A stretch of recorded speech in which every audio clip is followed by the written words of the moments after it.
Mayam tana nursery kai ko nursery ai page ai pohal kang lek pan ji foreign yo yo hang japani ado mayam na follow like share amadi comment kya piri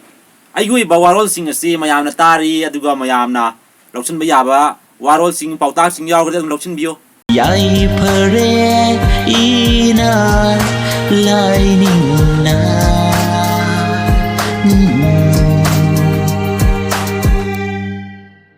ado ngasi comment ba dok chari mayam na video si loi fau yang biyo aduga like share to minam ni sinjari amadi invite to biyo ina laning bunu si miyo sing kya maram lai bani lag lai bani maram sin na makhoi da khangan ji ai woi ba warol sing si tal se ko ya bra mayam to kana ba comment hangning ba wahang kya bra hang biro ai adum comment pa dok char ke aduna mayam na su ai woi ba video sing asi ko yang bi bagi da makta thagat chari ahan ba comment ai lokut chari amdi ahan ba comment pa dok chari lalit bata chari mayum na hari ai su bamon ne snami lining sat le hari ko bamon or snami lining sat mi yam le re lak hen le kre ko adubu khara bamon or ga dugumba khara hindu lining sat mi jo dum le ko aduga bamon or ga khara ai ko ina lining hundu ngang ba phe ka hang ga adumai na wa koi wa choi wa kai ngang ba dum mi khara jen le ko ahum mari rom le ko leader mo koi myam che adu na koi myam da haning budi wakal ta biyo ko noi ni mitai ningwal ki macha ni kaina hai dan ne summi ko sumdra adu di akoi mitai ningwal ki i ju sen biyo ba ya bra adu na pai ka su kai de thagat chari asigumba lalit ki matau tambiu mayam asigumba mayam ju bamon singju tsunami lining da mai unsil le se ina lining da mai unsil le se amadi akoi sap ma da bal jel ma da ba oer si adu oer di mapu mana sami gani ana yaw da ba punsi sangba nungai yai phaba ma oer kani na ina mayam da hajari adu maina adigi ai maru amana jahare ada chama tamda nokna ye kari ngothai na ye moina smaina aduna iram dam kang lek pa sida yana phaba leiti haduna ina lain da mai unsin kre sanami lain da mai unsin kre ko aduna ai inaw singju mayam sanami lain da mai unsin le phai ka chukai de ko ai khoi nampu da sanami lain ning hai mana ti sumdro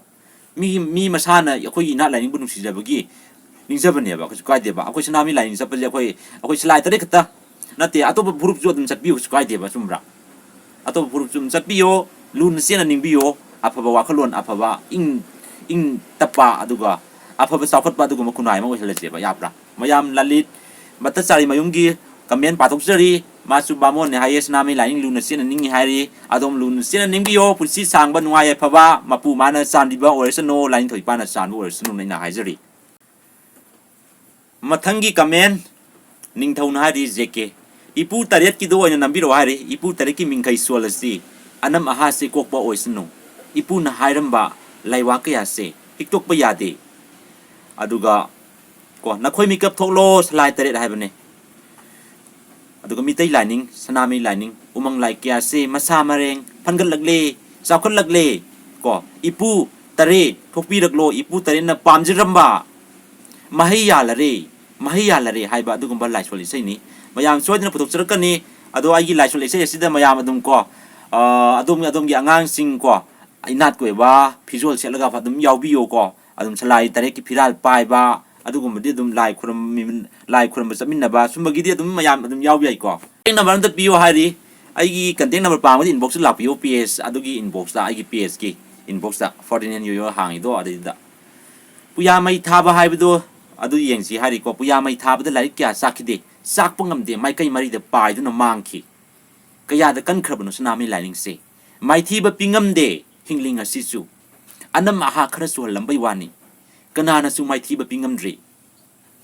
la du lining to sanami di salai tarit ki yum singda la na ring asisu yai phare ne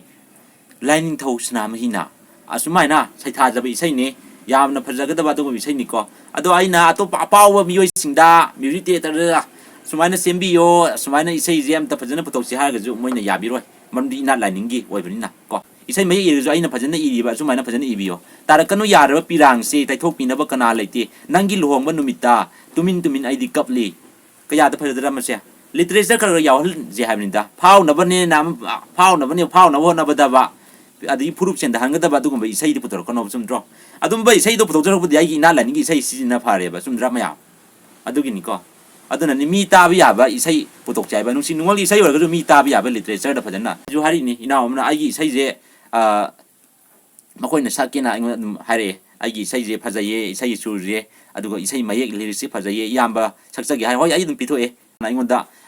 permission laure sumdra permission laure na ai pithokre sakpi yu isai du skai dena dum hai adu sakchano moi afa wo hoisno afa wa artist hoisno sumdra aduna ai ju mai pakwa dum oigani yamna yai phare yambasi udaba yambasi ubada nungai jai hari yai phare adum su ina laini ni yai phare ko goroba Jitian King ning thoujana hari bro kai wakhal lon dai no ina lainingi wakhal lon se lakhibano ko bro kai wakhal lon dai ina lainingi wakhal lon se lakhibano hanagi mawngda 100% ahong ba lakhri se kai karamba wakhal lon dai no haibado tentang na haibiro hari Jitian King ning thouja ai adom da haijage ado loi fawo tabi gani aina class 7 karing ai ina lainingi wai badugumba wari sing ahal sing akhoi boxing na libire Santa Das Goswami aduga garib niwas makhoi na ina laning semdo sadokpa kang khom sayan ba puya mai thabada lai kya sakhide ko aduga umang lai kya lana maming lana thonjlamba akhoi ipai bu singbo nam thababa aduga mayang laning sataba sing happy ba adumaina aduguma orpi ba aduguma kya marom namaram warga ai thamo yam soki wari tabada ngai kite maram asina class 7 karpa angang wari ngai degi hauna ina laning da yam lukki adubu phongdok te kanam tasu aina ina laning si jai haina phongdok pasidi 2019 gi September aduwai dani 2019 gi March takin August phau de ai tha mari manga taruk sangna adum live si thai od oi ba live hadi watchoi wakai ngautang phaidang ge dum live jin tha bani ko hoi ai ju depression lagi ba maram di haidi 2017 live tharam ina laning gi adu kanam tana ju yengbi ki de aduna ai wakhal ngai ki de aduga hana ai film gi yawbuda paisa bisilo na moina haiba ado film ju mai pakidaba adagi isai tamba satpa ko ai angang wani ngaida adugi mamangda aduga ojasing nong na birapa ai wa culture da mai onsale iramdam kanse yelhomi kanse haiduna ai je adum ko akoi team member samarom pulga kaithel laye aduga wa culture thabak suye ko ado ojasing nong na ye isai taminaba imanaba singna pau piduna almaina lana sandotuna ai kaithel da smaina thabak sure kana manungna ba moje ko adu moi huji awana loi tagrabni aduna amu hanju asmaina ojana ibu mind down on ki aduna masi me ajin maram warga depression wai ki ba aduna maram warga ni ko aduna masidi ai oi ba sing wa khalon ji phongdoge haiduna 2019 September in hoji phawai live thai ji ina laningi lai chumdro mayanu su dum khangena masina ni ko aina hana dai ahong bulak ki haibdo hoi 2019 March ai khara depression live do khara phana ba nang tang comment pa bi adu gum du sum nungai na sum comment pa ba wasoi wakai sum ngang mani ko ko na mina lana lawgini troll no na gani haibdo dai hana khangudre na ko sumdra adu ba ya soi bi semdoi na adu hojik mayang gi asoi ba nungai ta mi wakai ngang ba adigi ai bu no na ri mi sing ado makhoi asoi ba yodi tapna dum semdor ke makhoi wakhalon sing behavior do aina sum semdor ke ba ko yadaba yaroi dum ko yaragadi yadaba gi thabuk sathabu tai na ko adugini aduna ne adom ju ina line da lun ning bio ai lun ning jeri ko ai khoi ling jan man sem to oi se ai khoi lai bro inat ki oidi full support iyamba hari thagat jeri waikhom aruna iyamba mitai kan se kanglei pa kan se ko kandaba ko kanglei pa kan se kan bada full support iyamba to jeri hari ko thagat jeri adom su ina laning kan se ai khoi laning hong loi se slai taret oiraga di ipai pu sanabi da adumak makha sathana tung koina ko kunsi chupa oina ko apok simi gi oina adumak ningsi nai nam yam da hajari sanami lai ni yai phare goro bana ni thank you yamba aisu saruk yarame thang ta gi lampak to aina semjeram bane ai khoi gi inat laning kalse yamba angang singna thang ta sanaba singdo amukta live thabir o ai khoi gi angang singsu chinese ki kangphu dai heli haibdo amukta taksi khangan se hani ai nahan thang ta sanglen sabagi da ai angam paisa dum khramo mateng pangwa tare sinda mateng pangwa sasirui yamba yamdaba minung siam loina na ai khoi julai ba mani ko adu erga su ina laning kan daba yade tungi mirol sing kan daba yade thang ta kan daba yade thang ta malem da saktak daba yade khanduna ai satuna mateng pangzaki ko ai na hai minute amagi video namse aduga aina mayam da su mateng panghanse aduga social media da video thagat si haiduna aina mateng pangbinaba video ko semduna aina ko makoina thagat ki aduda makoina mi atai mayam na nusibiduna asumaina thang da sanlen sabagida adumak mateng pangwa lakhibani ko aduna ni aina di iram da masigi da makta afaba sintha khara dum honari na ko aduna miwa ngangba nungai taba mioi singje makhoi ju afaba tabak tamai onsen haningi ko adugini iyan waraga ju muksan waraga ju khara afaba wakal chen haningi dana adugini aduna adugini go goroba aidi thang ta sanglen sabagi mating pamba kata sajabane aduna paye goroba ngai phaba aduga mapuna chanibo sununa ina haizari iyamba inat ko iba phirol setpi rao video number da hari ko hoi ai adumak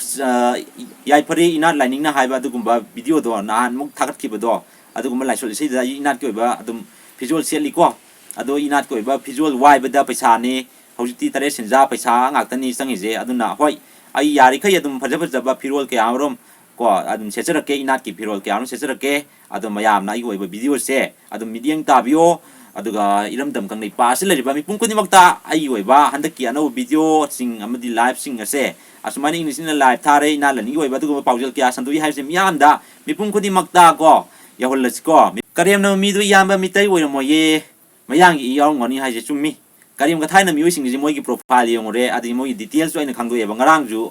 yenge ado yan hekta oira mi aina hai bane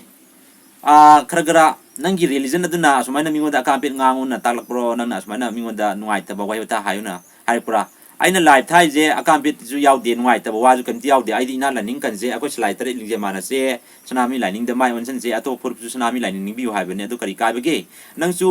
ato puru amo oira bani na adum sanami lining de mai onsen lo na sa phatri do apa bawa khalon la kani na mana habi bane mai kai ram bani masidagi di matung munau ka ben ga pi roi na khalam mani ko noksan bakari ma thaina roi na khalam mani besumdra adumaina mingonda fattaba wa haigano bako adugine bako wara watem da male thak yamna wang ba kangbu ai khoi ga ko lamba ba bi yaroi ba aina sumni ina la ningi video semba ina la ningi live thaba sidida nungai taba wa de haibira no ba ai hainadre yining de haiga du yengo no ba skai de ba yadro aduna ta yeng ju yening ba ai woi ba warol singji afaba bok ta ju ta ning ba ha adugine ba aduna ne khara khara tasil lo yengo aduga afaba comment piyo afaba warol hayo ko adu orega di